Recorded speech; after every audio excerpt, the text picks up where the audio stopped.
Aby som zhodnotil túto súťaž, naozaj sa mi to páčilo a najťažšia disciplína z tohto celého bolo vytvoriť miešaný drink s tým Baileys, keďže Baileys je veľmi charakteristické svojou vlastnou chuťou, vôňou a arómou.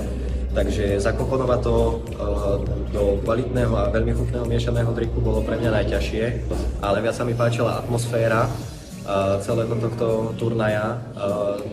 Vďaka týmto súťažiam môžem spoznať naozaj super ľudí a naozaj môžem získať také skúsenosti, ktoré mi naozaj dajú do života veľmi veľa.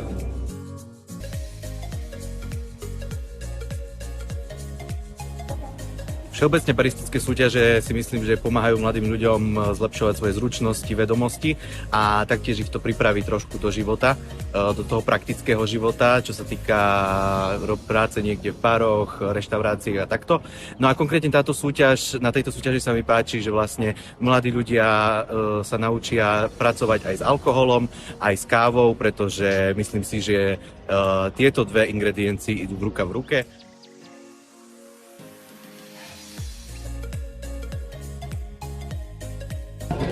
Takže toto súťaž hodnotím veľmi dobre, lebo sme tu prišli z Prešova a som veľmi rád, že naša škola bola pozvaná na takú akciu, na takú súťaž, že náš sponzor Baileys a hlavne komisári našli pre nás čas a proste spravili také ciele party.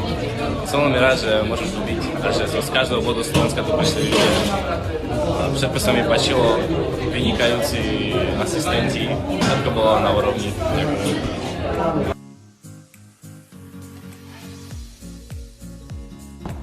Z technického hľadiska je veľmi dôležité dodržiavanie hygienických zásad pri príprave kávy a asi najčastejšou chybou alebo častou chybou pri príprave kapučína je, že študenti používajú rovnakú utierku na utieranie trysky a zároveň aj na utieranie okolia, kavovaru a pracovnej plochy.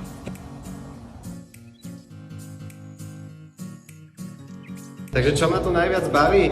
Tak vlastne mňa tu nebaví nič, ja som sa tu prišiel iba najesť, ale vlastne nie. Je to tu krásne, je tu dobrá atmosféra a mňa celý tento obor baví ma pripravovať kávu a obsluhovať tých hostí, aj keď to málo kto už v dnešnej dobe takto berie.